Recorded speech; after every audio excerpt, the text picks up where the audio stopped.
اللہ کے نام سے جو بے انتہا مہربان نہایت رحم فرمانے والا ہے۔ اے لوگو، تم سب کے پاس تمہارے رب کی طرف سے ایک نصیحت آ چکی ہے اور سینوں کی بیماریوں کے لیے شفا اور ہدایت اور مومنوں کے لیے رحمت۔ آپ کہہ دیجئے کہ اللہ کے فضل اور اس کی رحمت پر انہیں چاہیے کہ خوش ہو جائیں، وہ ان سب چیزوں سے بہتر ہے جسے لوگ جمع کر رہے ہیں۔ سورۃ یونس کی اس وقت میں نے آپ کے سامنے آیت نمبر 57 اور 58 پڑھی ہے۔ اللہ سبحانہ وتعالی تمام انسانوں سے مخاطب ہیں جو اس کی اپنی مخلوق ہے۔ اس نے انسان کو جب دنیا میں بھیجا تو انسان کی صرف مادی ضروریات ہی کا خیال نہیں رکھا۔ انسان کو اس دنیا میں بھیجنے سے پہلے دنیا میں اس کی غذا اور اس کی دیگر ضروریات کو پورا کرنے کے لیے اللہ تعالیٰ نے زمین میں طرح طرح کے خزانے رکھے۔ اس کے بعد انسان کو یہاں پر بھیجا اور انسانی نسل بڑھتی چلی گئی۔ ہم دیکھتے ہیں کہ زمین میں انسان کے لیے طرح طرح کی نعمتیں چھپی ہوئی ہیں۔ ہمارا رزق اس زمین کے اندر سے آتا ہے، پانی کی شکل میں، پودوں کی شکل میں اور دیگر مختلف نعمتوں کی شکل میں۔ ہماری دیگر ضروریات بھی اللہ تعالیٰ نے بہت محفوظ شکل میں اس زمین کے اندر رکھ دی۔ لیکن اللہ تعالیٰ نے انسان کو صرف دنیا میں ان نعمتوں کے ساتھ ہی نہیں بھیجا۔ انسان صرف جسمانی ضروریات ہی ساتھ لے کر نہیں آیا، بلکہ اس کے ساتھ ساتھ اسے جسم کے ساتھ روح بھی دی گئی، اسے دل اور دماغ بھی دیے گئے۔ انسانی جسم میں صرف معدہ ہی نہیں تھا جس کو اسے مختلف قسم کی غذاؤں سے بھرنا تھا۔ انسان دوسرے جانوروں کی نسبت عقل اور شعور رکھتا تھا، سوچ سمجھ رکھتا تھا، مختلف طرح کے جذبات اور احساسات تھے اس کے اندر۔ ایسی مخلوق کے لیے صرف کھانا پینا کافی نہ تھا، اسے صرف اپنے لیے لباس نہیں چاہیے تھا، بلکہ اس کو اپنی روح کا سامان بھی چاہیے تھا۔ اس لیے اللہ سبحانہ وتعالی نے جب سے یہ دنیا بنی، جب سے انسان اس پر آیا، انسان کے لیے اس کی جسمانی ضروریات کے ساتھ ساتھ ہدایت کا سامان بھی کیا۔ قرآن پاک میں ہی اللہ تعالیٰ فرماتے ہیں الذی خلق کل شیء ثم ہدی، اللہ وہ ذات ہے جس نے ہر چیز کو پیدا کیا پھر اس کو راہ دکھائی، ہر چیز کو کام کرنا سکھایا۔ کیا ایسے میں ممکن تھا کہ وہ ہستی جس نے سب کو راہ دکھائی، جس نے سب کو بتایا، اس کی تمام ضروریات پوری کی، کیا وہ انسان کو ادھورا چھوڑ دیتا اور اس کی ضروریات پوری نہ کرتا؟ اس نے انسان کی روح کی یہ ضرورت یعنی ضرورت ہدایت اس کو بھی پورا کیا۔ اور پہلا ہی انسان یعنی حضرت آدم علیہ السلام صرف انسان نہیں تھے بلکہ اس کے ساتھ ساتھ پیغمبر بھی تھے۔ ان پر اللہ تعالیٰ نے زندگی گزارنے کے طریقوں پر مشتمل ہدایات بھی بھیجی، اور پھر یہ سلسلہ چلتا رہا۔ مسند احمد کی روایت کے مطابق دنیا میں 1,24,000 پیغمبر آئے جنہوں نے ہر دور میں انسانوں کو صحیح زندگی گزارنے کا طریقہ بتایا، اور پھر ان سب کے آخر میں رسول اکرم صلی اللہ علیہ وسلم تشریف لائے اور آپ پر دین کو مکمل کیا گیا۔ آپ کے ذریعے ایک بہترین کتاب بھیجی گئی جسے قرآن حکیم کہا جاتا ہے۔ اسی کے بارے میں اللہ سبحانہ وتعالی یہاں تعارف فرماتے ہیں یا ایھا الناس، اے لوگو، اور الناس سے مراد تمام انسان ہیں، اس سے مراد صرف مسلمان نہیں، دنیا میں پائے جانے والے تمام لوگ، اول و آخر، مرد اور عورت، بچے اور جوان، سب کے لیے یہ پیغام یا ایھا الناس، اے لوگو، قد جاءکم موعظۃ، تمہارے پاس تمہارے رب کی طرف سے ایک نصیحت بھرا پیغام آ چکا ہے۔ کس بارے میں؟ کہ تمہیں اپنی زندگی کو کس طرح بسر کرنا ہے۔ ہم سب جانتے ہیں کہ جس طرح انسانی جسم کی ضرورت پوری کرنے کے لیے کھانا چاہیے تو کھانا پکانے کا طریقہ بھی معلوم ہونا چاہیے، اور جو شخص جتنے اچھے طریقے سے کھانا پکانا جانتا ہے یا پکوانا جانتا ہے وہ اتنے ہی بہتر طریقے سے اللہ کی نعمتوں کو استعمال کرتا ہے۔ اور وہ لوگ جو اس معاملے میں اناڑی ہوتے ہیں، کچھ نہیں جانتے ہوتے، وہ بہت سا رزق ضائع کر دیتے ہیں کیونکہ وہ طریقہ نہیں جانتے۔ بالکل اسی طرح انسان کو اپنی ہدایت کے لیے، اپنی ضروریات کے لیے، کون سی ضروریات؟ اس کی روح کی ضروریات پوری کرنے کے لیے اللہ تعالیٰ نے جب ہدایت کا پیغام بھیجا تو یوں ہی پیغام نہیں بھیج دیا، بلکہ پیغمبروں کو بھی ساتھ بھیجا اور ان تمام چیزوں پر عمل کر کے انہوں نے دکھایا جو انسان کی یہ ضرورت پوری کرتے ہوں۔ آپ جانتے ہیں کہ دنیا میں عموماً یہ تصور ہے یا عموماً یہ سمجھا جاتا ہے کہ شاید انسان کے پاس اگر دنیاوی مال و دولت زیادہ ہو تو وہ زیادہ خوش ہو سکتا ہے، لیکن حال ہی میں ایک سروے ہوا ہے جس میں دنیا کے مختلف ممالک کے لوگوں کو اس نمبر پہ رکھا گیا۔ ایک تحقیق ہوئی لندن اسکول آف اکنامکس کے تحت، جس میں یہ جائزہ لیا گیا مختلف دنیا کے انسانوں کا کہ دنیا کے کون سے لوگ جو ہیں وہ زیادہ خوش ہیں اور کون سے لوگ کم خوش ہیں۔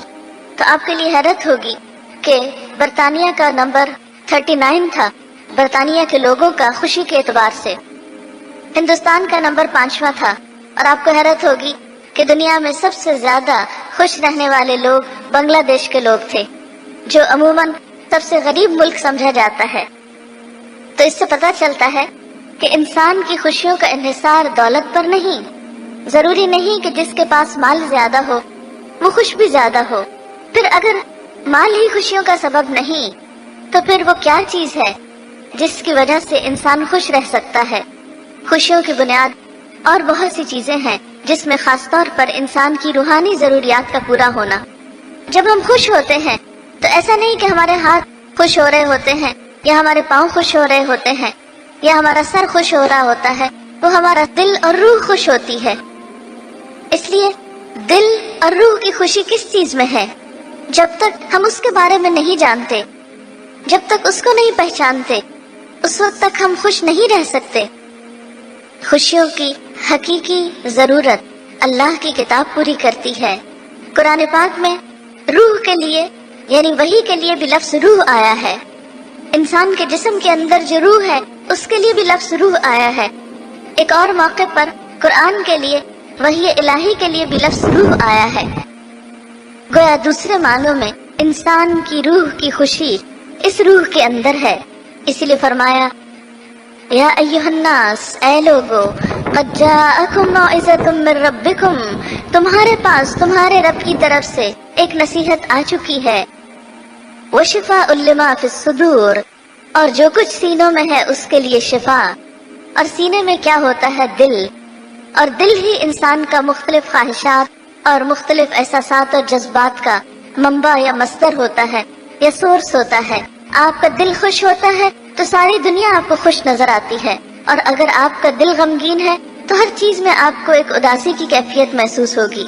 لہٰذا اس قرآن کو دلوں کی بیماریوں کے لیے ایک نعمت بتایا گیا۔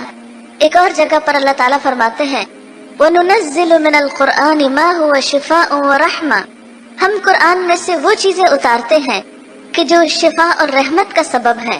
یعنی قرآن انسانوں کے لیے دراصل ایک شفا ہے، پیغام صحت ہے۔ اور آپ جانتے ہیں کہ جسمانی صحت کا بھی انحصار انسان کے دل کی صحت پر ہوتا ہے۔ اگر دل بیمار ہو تو جسم بیمار ہو جاتا ہے۔ اگر دل صحیح طور پر کام نہ کرے تو باقی اعضاء بھی صحیح طور پر کام نہیں کر سکتے۔ دل بند ہو جائے تو باقی جسم کے اعضاء بھی اپنا کام کرنا چھوڑ دیتے ہیں، وہ بھی کام کرنا بند کر دیتے ہیں۔ اس لیے دل کی صحت جسم کی صحت ہے، اور روح کا تعلق بھی چونکہ دل سے ہے، اس لیے روحانی خوشی کا تعلق بھی دلوں ہی سے ہے۔ اور اگر روحانی اعتبار سے بھی دل صحت مند ہو تو انسان کی ساری زندگی صحت مند ہو جاتی ہے۔ آپ دیکھیے کہ دلوں میں ہی محبت ہوتی ہے، دلوں میں ہی غم ہے، دل ہی میں غصہ ہوتا ہے، اسی طرح دلوں میں ہی نفرت، حسد، بغض، کینہ اور یہ تمام برے جذبات بھی دلوں کے اندر ہی ہوتے ہیں۔ اس لیے اگر دل اللہ تعالیٰ کے اس پیغام کی نورانیت سے روشن ہو، اس روحانیت سے روح پرور ہو، تو آپ دیکھیں گے کہ بہت سی بیماریوں کا علاج خود بخود ہوتا چلا جائے گا۔ یعنی جس طرح ہم ایسی غذاؤں کا انتخاب کرتے ہیں کہ جس کی وجہ سے ہمارے دل صحت مند ہو، تو بالکل اسی طرح روح کی صحت کے لیے بھی انسان کو ایسے کلام، ایسی بات اور ایسی چیز کی ضرورت ہے کہ جس سے روحانی صحت برقرار رہے اور انسان اس دنیا کو بھی بہتر طور پر انجوائے کر سکے اور آخرت کو بھی۔ اسی لیے اللہ تعالیٰ فرماتے ہیں کہ یہ کتاب تینوں کے لیے شفا ہے اور ہدایت ہے، انسانی زندگی میں رہنمائی کے لیے آئی ہے، ورحمتن، اور رحمت کا سبب ہے۔ لیکن کس کے لیے ہے یہ سب نعمتیں؟ للمؤمنین، مان جانے والوں کے لیے، جو اللہ کی بات پر یا اس کی صداقت پر ایمان رکھتے ہوں۔ اور پھر ساتھ ہی فرمایا قل بفضل اللہ وبرحمتہ، آپ کہہ دیجئے کہ اللہ کے فضل اور اس کی رحمت پر فبذالک فلیفرحوا، ان لوگوں کو خوش ہو جانا چاہیے۔ یعنی اس نعمت کے مل جانے پر، اس رحمت کے میسر آنے پر، اس شفا کے حاصل ہونے پر لوگوں کو خوشیاں منانا چاہیے۔ ہوا خیر مما یجمعون، اس قرآن کا ملنا ان سب چیزوں سے بہتر ہے جسے لوگ جمع کر رہے ہیں۔ اس لیے خاص طور پر میں نے اس آیت کا انتخاب کیا ہے کیونکہ اللہ تعالیٰ کا یہ حکم ہے کہ جب یہ نعمت ملے تو انسان اس نعمت کے پانے پر بھی خوش ہو، لیکن ظاہر ہے کہ ہر خوشی اپنی حد کے اندر ہی ہونی چاہیے۔ لیکن ساتھ ہی ایک پیغام یہ بھی دیا کہ دنیا میں آج تک تم نے جو کچھ بھی جمع کیا، جو کچھ بھی تم کو ملا، جو کچھ بھی سمیٹا، ان سب چیزوں میں سے بہتر ہے یہ تحفہ، یہ نعمت اور یہ خزانہ۔ اب دیکھیں کہ عام طور پر ہم کن چیزوں پر خوش ہوتے ہیں؟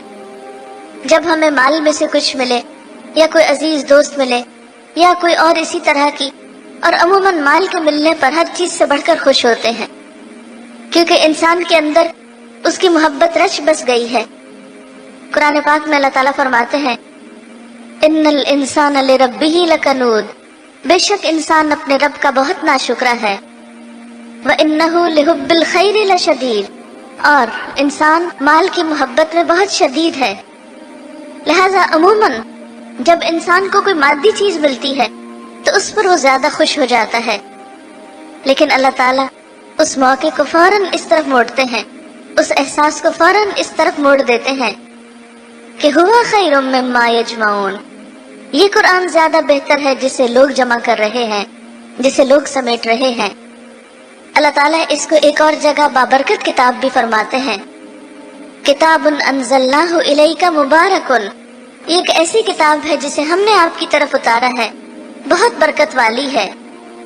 کیوں اتارا ہے؟ لیدبروا آیاتہ، تاکہ لوگ اس کی آیات میں غور و فکر کریں۔ یعنی یہ کتاب اس لیے نہیں آئی کہ اس کے ساتھ ہماری زبانی کلامی عقیدت ہو یا ہم اس کو ایک طرف رکھ دیں بہت بلند، نہیں، فرمایا یہ اس لیے اتاری گئی ہے کہ لوگ اس کی آیات میں غور و فکر کریں۔ اب دیکھیے کہ قرآن پاک اللہ تعالیٰ نے بھیجا، یہ اس کا کلام ہے، اس کا کلام ہونے کی وجہ سے یہ دنیا کی ہر چیز سے زیادہ عظیم تر ہے۔ مثلا دنیا میں کوئی بھی کتاب جو کبھی لکھی گئی، ہاں وہ کتنی بھی بیسٹ سیلر کیوں نہ ہو، کتنی بھی کسی کتاب کو اہمیت کیوں نہ دی گئی، لیکن بہرحال وہ سب انسانی کوششیں ہیں۔ یہ وہ واحد کتاب ہے دنیا میں کہ جو مکمل طور پر اللہ تعالیٰ کے کلام یا اللہ تعالیٰ کی مرضی پر مبنی ہے۔ اس لیے اس کے بارے میں کیا فرمایا کہ یہ برکت والی ہے، اس کا تمہارے پاس آنا، تمہارے پاس ہونا، تمہارا اس کو پڑھنا، تمہارا اس سے کسی بھی طرح کا تعلق رکھنا تمہاری زندگی میں برکتیں ہی برکتیں پیدا کرے گا۔ اور پھر دوسری کتابیں تو انسان ایک دفعہ پڑھتا ہے، انجوائے کرتا ہے، رکھ دیتا ہے، لیکن یہ کتاب جو ہے صرف ایک دفعہ پڑھنے کے لیے نہیں ہے، اور صرف اس کے الفاظ ہی سے ثواب حاصل کرنا مقصود نہیں ہے، بلکہ لیدبروا آیاتہ، لوگ اس کی آیات میں غور و فکر کریں۔ ایک اور جگہ پر فرمایا افلا یتدبرون القرآن، کیا لوگ قرآن میں غور و فکر نہیں کریں گے؟ ام علی قلوب اقفالها، کیا ان کے دلوں پہ تالے پڑ چکے ہیں؟ یعنی جس طرح گھر پہ تالا پڑا ہو تو آنے والا واپس چلا جاتا ہے، اسی طرح اگر دل پر تالا لگا ہو تو یہ قرآن اندر نہیں جا سکتا۔ اب دیکھیے کہ دل ایسی جگہ ہے جہاں انسان اپنی محبوب چیزوں کو رکھتا ہے، اپنی قیمتی چیزوں کو رکھتا ہے، اپنی پسندیدہ چیزوں کو رکھتا ہے۔ جیسے کسی سے آپ کو محبت ہو تو آپ کہتے ہیں کہ آپ کا مقام تو میرے دل میں ہے، اس سے مقصود کیا ہوتا ہے؟ ظاہر ہے کہ کوئی کسی دل کے اندر تو اس طرح نہیں گھس سکتا۔ مراد سے یہ ہے کہ آپ میرے نزدیک بہت عزیز اور عظیم ہیں۔ تو بالکل اسی طرح اس کتاب کے لیے بھی اس کا مقام کیا ہے؟ دل۔ لیکن اگر کوئی اپنے دل پہ تالا ڈال لیتا ہے یا اس کا دروازہ بند کر لیتا ہے اس کام کے لیے کہ وہ قرآن کی طرف توجہ کرے اور غور و فکر کرے، تو اس کو سوچنا چاہیے کہ وہ کیا کر رہا ہے۔ دنیا کی کتنی ہی باتیں ہیں جو ہم سوچتے رہتے ہیں، کتنی ہی فکریں ہیں جو ہم کو لاحق رہتی ہیں، لیکن اس کے برعکس اللہ کی کتاب کے لیے سوچ بچار، اس کے لیے غور و فکر، اس کے لیے ہمارے احساسات اور جذبات اور اس کے لیے ہماری سوچیں، اس کے گرد ہمارے خیالات کا گھومنا، وہ زندگی میں کتنی دفعہ ہوا۔ آپ صبح سے شام تک کے اپنی سوچوں کا جائزہ لیں کہ کتنی مختلف چیزوں کے بارے میں ہم سوچتے رہتے ہیں، لیکن دن کا وہ کتنا حصہ ہے یا کون سا حصہ ہے جب ہماری یادوں میں، ہمارے خیالوں میں، ہماری سوچوں میں اللہ کی یہ کتاب ہو اور ہم تنہا بیٹھ کر اس کے بارے میں غور کر رہے ہوں کہ اللہ تعالیٰ نے اپنی کتاب میں یہ فرمایا ہے اور اس کا ہماری عملی زندگی سے کیا تعلق ہے۔ کیونکہ قرآن ایسی کتاب نہیں جو محض ایک فلسفے کی کتاب ہو یا چند خیالات یا کوئی شاعری ہو یا اچھی گفتگو کا مجموعہ ہو، ایسا نہیں۔ یہ تو زندگی کے ایک ایک مرحلے پر ایک ایک بات کے بارے میں بہترین رہنمائی عطا کرتی ہے۔ آپ روز قرآن پڑھیے، روز آپ کو یہ محسوس ہوگا کہ جیسے اس نے آپ کے دل کی بات جان لی، جیسے اس نے آپ کے اندر کو جانچ لیا، کیونکہ قرآن وہ چیزیں ہمارے اوپر کھول دیتا ہے ہماری کہ جو خود ہم سے مخفی ہوتی ہیں، کیونکہ یہ اللہ کا کلام ہے، یہ ایک سچی کتاب ہے۔ اور پھر ہم دیکھتے ہیں کہ اس کی سچائی کو صرف قرآن نے خود ہی واضح نہیں کیا، جیسے کہ سورۃ البقرہ کی پہلی آیت میں آتا ہے، ذالک الکتاب لا ریب فیہ، یہ کتاب جس میں کوئی شک نہیں، دنیا کی واحد کتاب ہے جو اس بات کا دعویٰ کرتی ہے کہ اس کتاب میں کوئی شک نہیں۔ آپ کوئی بھی اور کتاب پڑھ لیں، لیکن کسی کتاب کا لکھنے والا یہ دعویٰ کر ہی نہیں سکتا کہ میں نے جو کچھ لکھا ہے اس میں کوئی شک نہیں، اور میں نے جو کچھ لکھا ہے وہ الٹیمیٹ ایک ٹروتھ ہے یا ایک فائنل بات ہے۔ وہ ہمیشہ آنے والوں کے لیے ایک میدان چھوڑ دیتا ہے۔ لیکن قرآن آخری کتاب تھی اللہ تعالیٰ کی، اور اس نے خود چیلنج کیا۔ ارشاد باری تعالیٰ ہے، قُلْ إِنِ اجْتَمَعَتِ الْإِنسُ وَالْجِنُّ عَلَىٰ أَن يَأْتُوا بِمِثْلِ هَٰذَا الْقُرْآنِ لَا يَأْتُونَ بِمِثْلِهِ وَلَوْ كَانَ بَعْضُهُمْ لِبَعْضٍ ظَهِيرًا۔ آپ کہہ دیجئے کہ اگر انسان اور جن سب مل کر اس قرآن جیسی کوئی چیز لانے کی کوشش کریں تو نہ لا سکیں گے، چاہے وہ سب ایک دوسرے کے مددگار ہی کیوں نہ ہو جائیں۔ یعنی یہ ایک ایسی کتاب ہے کہ پوری دنیا کے لوگ بھی مل جائیں، اور نہ صرف انسان بلکہ ان کے ساتھ جنات بھی اکٹھے ہو جائیں، سارے دماغ ایک جگہ جمع ہو جائیں، لیکن ایسی کتاب نہیں بنا سکتے۔ یہ وہ کتاب ہے جس میں کوئی شک نہیں۔ کتاب کے اس اندرونی دعوے کے علاوہ ہم دیکھتے ہیں کہ اللہ سبحانہ وتعالیٰ نے 1400 سال پہلے اس کتاب میں وہ باتیں نازل کی جن کو آج کی دنیا میں ہم جان رہے ہیں، جن کے بارے میں آج کی سائنس انکشاف کر رہی ہے۔ مثال کے طور پر قرآن پاک سورۃ الذاریات میں اللہ تعالیٰ فرماتے ہیں، وَالسَّمَاءَ بَنَيْنَاهَا بِأَيْدٍ وَإِنَّا لَمُوسِعُونَ وَالْأَرْضَ فَرَشْنَاهَا فَنِعْمَ الْمَاهِدُونَ، اور آسمان اس کو ہم نے اپنے ہاتھ سے بنایا اور ہم اس کو وسعت دے رہے ہیں، اور زمین اس کو ہم نے بچھایا، ہم کتنے اچھے بچھانے والے ہیں۔ اب یہاں پر آپ دیکھیں کہ اللہ سبحانہ وتعالیٰ نے 1400 سال پہلے اس کتاب میں فرمایا کہ ہم آسمان کو وسعت دے رہے ہیں، ہم اس کو پھیلاتے چلے جا رہے ہیں۔ لیکن آج یہ پتا چلا کہ ہاں واقعی کائنات وسعت پذیر ہے۔ 2 سال پہلے مجھے نیو یارک کے ایک اسپیس میوزیم میں جانے کا اتفاق ہوا، تو وہاں پر اس تھیوری کو انہوں نے ایک غبارے کے ساتھ واضح کیا ہوا تھا، اور اس میں یہ تھا کہ ایک غبارے کے اوپر آپ نقطے لگائیں اور پھر اس کے اندر ہوا بھرنا شروع کر دیں، تو شروع میں وہ نقطے جو ہیں وہ قریب قریب ہوں گے، لیکن جو ہی اس کے اندر ہوا جائے گی تو وہ نقطے پھیلتے چلے جائیں گے، اور جتنا زیادہ ان کا پھیلاؤ ہوگا اتنے ہی وہ نقطے ایک دوسرے سے دور ہو جائیں گے۔ تو یہ منظر میں نے پہلی دفعہ دیکھا، اور اس میں باقاعدہ اس کو پھلا کے اور وہ دکھایا جا رہا تھا کہ کائنات اس طرح پھیلتی چلی جا رہی ہے اور گیلیکسیز ایک دوسرے سے اس طرح دور ہوتی چلی جا رہی ہیں۔ لیکن 1400 سال پہلے حضور صلی اللہ علیہ وسلم کو تو کسی نے نہیں بتایا تھا۔ اگر یہ کتاب آپ نے خود لکھی ہوتی تو آپ یہ بات کبھی بھی نہ لکھ سکتے، لیکن چونکہ اللہ کی کتاب ہے جس نے پوری کائنات کو بنایا، جس نے یہ آسمان بنائے، جس نے یہ زمین بنائی، اسی نے یہ کتاب بھیجی، اس لیے یہ کتاب سچی ہے کہ وہ باتیں جو آج ہم کو معلوم ہو رہی ہیں، مثلا ہم دیکھتے ہیں کہ ایڈون ہبل نے بہت بڑی دوربین کے ذریعے یہ بات 1929 کے بعد دریافت کی کہ ستارے اور کہکشائیں نہ صرف یہ کہ ہم سے دور ہو رہے ہیں بلکہ ایک دوسرے سے بھی دور ہو رہے ہیں۔ تو اس سے یہ نتیجہ اخذ کیا جا سکتا ہے کہ یہ کائنات مسلسل پھیل رہی ہے۔ 1400 سال پہلے کسی سائنسدان کو، کسی عالم کو، کسی فلسفی کو، کسی شخص کو، کسی اسکالر کو یہ بات پتہ نہیں تھی، کیونکہ کوئی ذریعہ ہی نہیں تھا جاننے کا کہ واقعی یہ آسمان کے ستارے دور ہو رہے ہیں، ہم سے دور ہو رہے ہیں یا آپس میں دور ہو رہے ہیں۔ کسی کے پاس کوئی بھی پیمانہ نہیں تھا یہ بات جاننے کا، لیکن آج 1400 سال بعد یہ بات پتہ چلی، اور قرآن 1400 سال پہلے کہتا ہے وَالسَّمَاءَ بَنَيْنَاهَا بِأَيْدٍ وَإِنَّا لَمُوسِعُونَ، اور آسمان کو ہم نے اپنے ہاتھوں سے بنایا اور ہم اس کو وسعت دے رہے ہیں، ہم اس کو پھیلا رہے ہیں۔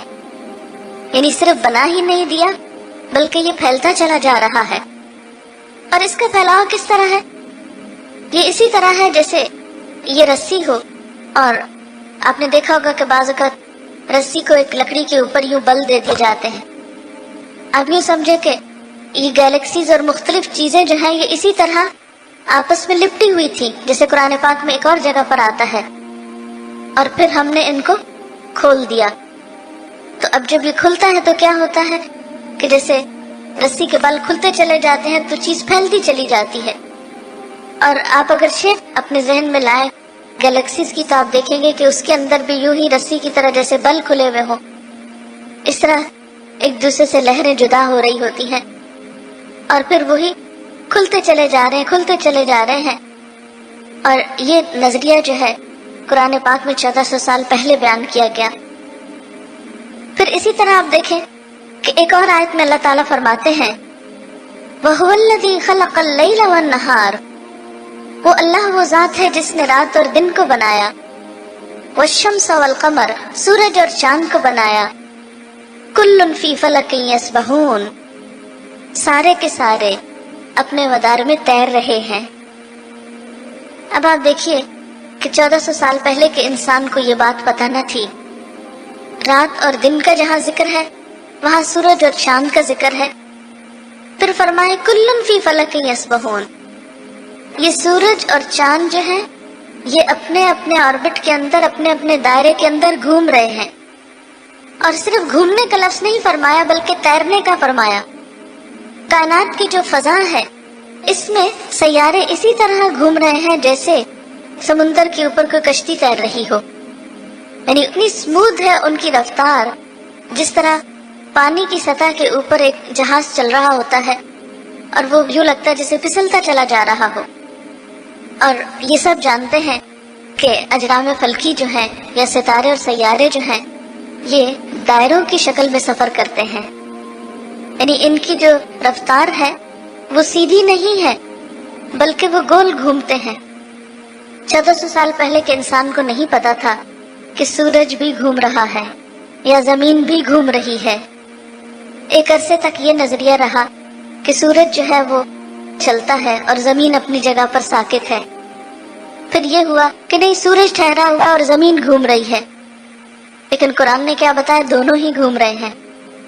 اور لیٹسٹ تھیوری کیا ہے کہ ہاں دونوں ہی گھوم رہے ہیں۔ قرآن پاک کی سورۃ یاسین میں آپ نے پڑھا ہوگا وَالشَّمْسُ تَجْرِي لِمُسْتَقَرٍّ لَهَا ذَلِكَ تَقْدِيرُ الْعَزِيزِ الْعَلِيمِ، اور سورج چل رہا ہے، دوڑ رہا ہے اپنے ایک ٹھکانے کی طرف، ذالک تقدیر العزیز العلیم، یہ اندازہ اس ہستی کا ہے جو بہت زبردست ہے، بہت علم والی ہے۔ یعنی اللہ تعالیٰ نے اس کے لیے منزل مقرر کی اور اس کے اندر سب کچھ گھوم رہا ہے۔ پھر اسی طرح ہم دیکھتے ہیں کہ چاند بھی گھومتا ہے، نہ صرف یہ کہ زمین اور سورج بلکہ چاند اور ستارے۔ ہم سب جانتے ہیں کہ ہماری زمین جو ہے وہ ایک گیلیکسی کے اندر ہے، وہ گیلیکسی جو ہے وہ بھی گھوم رہی ہے۔ پھر اس گیلیکسی کے اندر ہمارا جو سولر سسٹم ہے اس کا سینٹر جو ہے سورج ہے، اور اس کے ارد گرد زمین اور بہت سے اور سیارے گھوم رہے ہیں۔ یعنی ہماری زمین سورج کے گرد بھی گھوم رہی ہے، پھر سورج ہم سب کو لے کے اپنی گیلیکسی کے مدار کے آس پاس گھوم رہا ہے۔ تو اس سے آپ اندازہ کر سکتے ہیں کہ 1400 سال پہلے کا انسان تو نہیں جانتا تھا یہ سب کچھ، لیکن قرآن نے یہ ذکر کیا، لہذا کوئی یہ نہیں کہہ سکتا کہ یہ کتاب کسی انسان کی لکھی ہوئی ہے، کیونکہ انسانوں کے پاس تو یہ علم ہو ہی نہیں سکتا تھا اس وقت۔ پھر اسی طرح قرآن پاک میں ایک اور بات کی گئی کہ ہر چیز کو پانی سے بنایا گیا، زندگی کا مدار پانی پر ہے۔ سورۃ الانبیاء کی آیت نمبر 30 میں اللہ سبحانہ وتعالیٰ فرماتے ہیں وَجَعَلْنَا مِنَ الْمَاءِ كُلَّ شَيْءٍ حَيٍّ، ہم نے پانی سے ہر زندہ چیز کو پیدا کیا۔ افلا یؤمنون، کیا وہ ایمان نہیں لائیں گے، کیا وہ مانیں گے نہیں؟ یعنی ہر زندہ چیز اس کے اندر پانی ہے، اور ہم سب جانتے ہیں کہ پانی کے بغیر کوئی جاندار زندہ نہیں رہ سکتا، پانی کے بغیر کوئی جاندار بڑھ نہیں سکتا۔ انسان کے اندر بھی جو سیل ہے، سیل سب سے چھوٹی اکائی ہے جسم کے اندر، اور ہم سب جانتے ہیں کہ سیل میں سائٹوپلازم جو ہے وہ 80% پانی پر مشتمل ہوتا ہے۔ یعنی ایک سیل کے اندر بھی 80% پانی ہے، اور اسی طرح انسانی جسم کا ایک بڑا حصہ جو ہے وہ پانی پر مشتمل ہے۔ اور اگر جسم سے پانی ختم ہو جائے تو زندگی باقی نہیں رہتی، پودے ختم ہو جاتے ہیں، جانوروں کو اگر پانی نہ ملے تو وہ مر جاتے ہیں۔ تو اس سے کیا پتہ چلتا ہے؟ زندگی کی بنیاد پانی پر ہے، اور یہ بات بھی 1400 سال پہلے قرآن پاک میں بتائی گئی۔ ایک اور جگہ پر اللہ سبحانہ وتعالیٰ بہت دلچسپ انداز سے کہتے ہیں اولم یر الذین کفروا، کیا وہ لوگ جو انکار کرتے ہیں انہوں نے دیکھا نہیں ہے ان الارض والسماء کانتا رتقا، کہ زمین اور آسمان باہم جڑے ہوئے تھے، ففتقناہما، تو ہم نے ان کو جدا کیا۔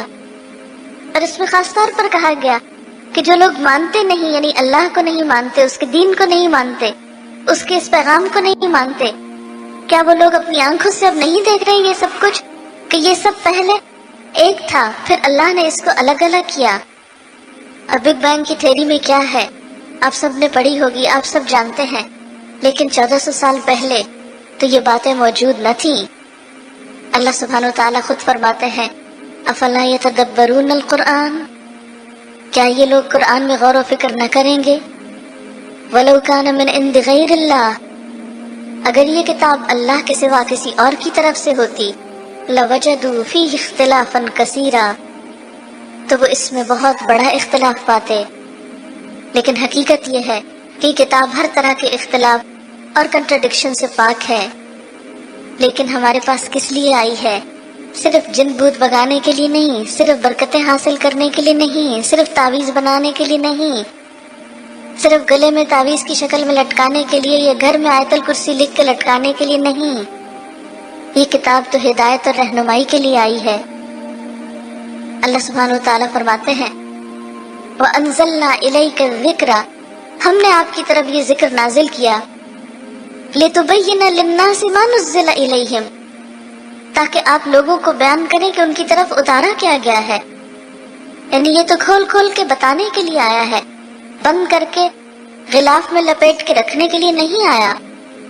اور اس کے بارے میں یہ بھی فرمایا کہ یہ اتنی عظیم کتاب ہے کہ لو انزلنا هذا القرآن على جبل لرأيته خاشعا متصدعا من خشية اللہ، اگر ہم اس قرآن کو کسی پہاڑ پہ اتارتے تو تم دیکھتے کہ وہ اللہ کے خوف سے پھٹ جاتا اور جھک جاتا۔ لیکن ہم لوگ اس کتاب کو رکھتے ہوئے نہ ہمارے دل نرم ہوتے ہیں، اور نہ ہمارے اپنے مزاج میں کوئی جھکاؤ آتا ہے۔ کیوں؟ اس لیے کہ یہ کتاب ہماری زندگی سے الگ ہے اور ہم اس کو چھوڑ کر اپنی مرضی کی زندگی بسر کر رہے ہیں۔ یہی وجہ ہے کہ آج ہمارے اندر بے حسی بھی ہے، دلوں کی سختی بھی ہے، اور انسانوں کے باہم ایک دوسرے کی ناقدری بھی ہے۔ کیا وجہ ہے کہ صحابہ کرام ایک دوسرے پہ جان دینے والے تھے، ایک دوسرے سے محبت کرنے والے تھے، لیکن آج ہم مسلمانوں کے اندر باہم عداوتیں ہیں، نفرتیں ہیں، ایسے ایسے اختلافات ہیں کہ دو بھائی بھی اکٹھے بیٹھنے کو تیار نہیں، ایک خاندان کے لوگ آپس میں جڑنے کو تیار نہیں۔ کہاں یہ کہ ایک قوم اور ایک برادری اور ایک ملک اور ایک امت مسلمہ میں آپس میں کوئی وحدت ہو جائے۔ لیکن یاد رکھیے کہ ان تمام مسائل اور ان تمام دکھوں کا حل اسی کتاب کے اندر ہے، کیونکہ یہ کتاب اپنے اندر تمام انسانیت کے لیے عدل و انصاف کا پیغام رکھتی ہے، تمام انسانوں کو ان کے حقوق دیتی ہے۔ اسی لیے جو شخص اس کو تھام لیتا ہے اس کے لیے یقیناً عزت ہے۔ اللہ سبحانہ و تعالیٰ فرماتے ہیں، یرفع اللہ الذین آمنوا منکم والذین اوتوا العلم درجات، اللہ تم میں سے ایمان والوں کو بلندی عطا کرتا ہے اور جو علم دیے گئے ان کے درجات تو اور بلند ہیں۔ پھر اسی طرح آپ صلی اللہ علیہ وسلم نے فرمایا، خیرکم من تعلم القرآن وعلمہ، تم میں بہترین ہیں وہ لوگ جو قرآن کو سیکھیں اور اس کو سکھائیں۔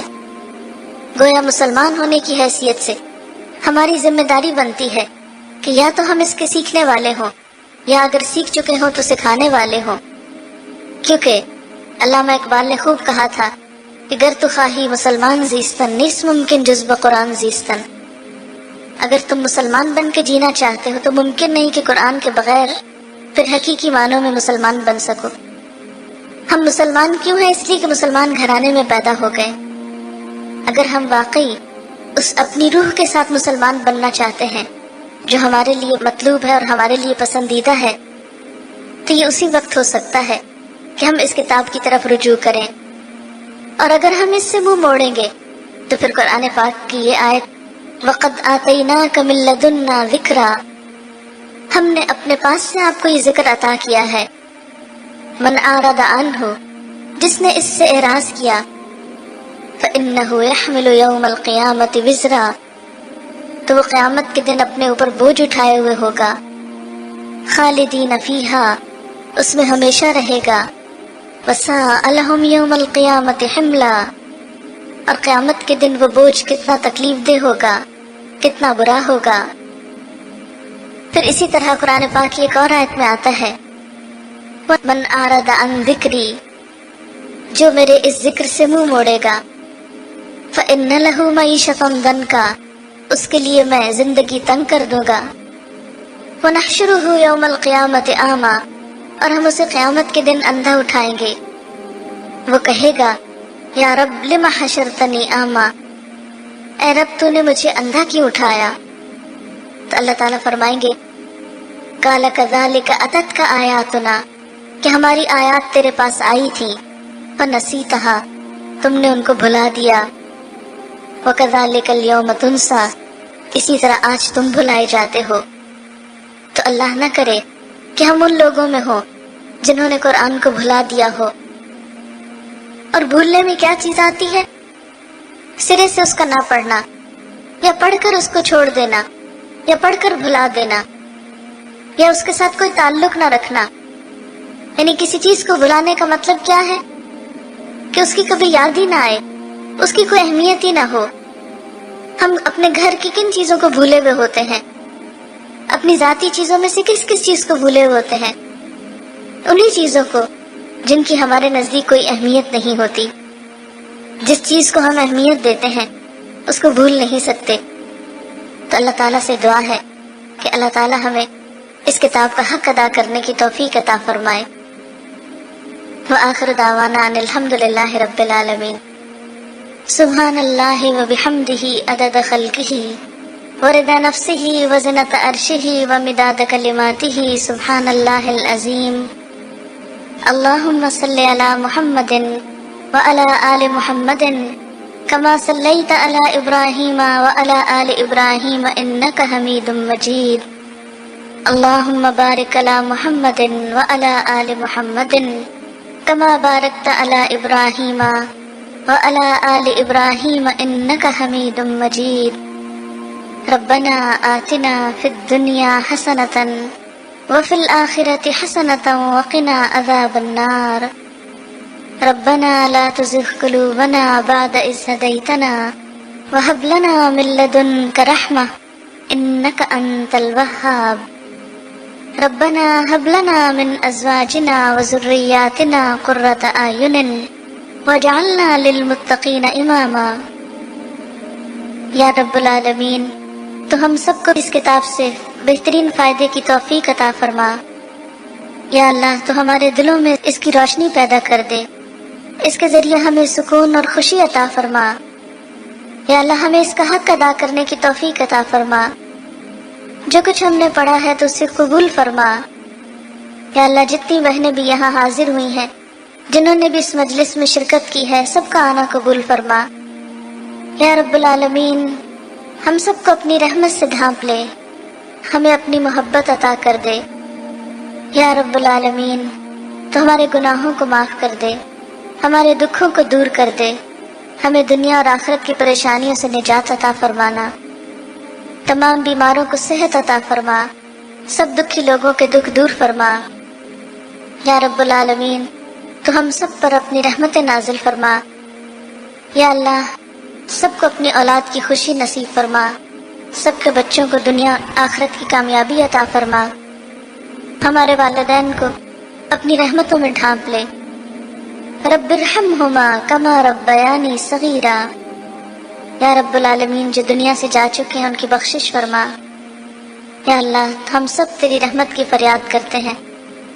ربنا تقبل منا انك انت السميع العليم وتب علينا انك انت التواب الرحيم وصلى الله تعالى على خير خلقه محمد وعلى آله واصحابه واهل بيته اجمعين۔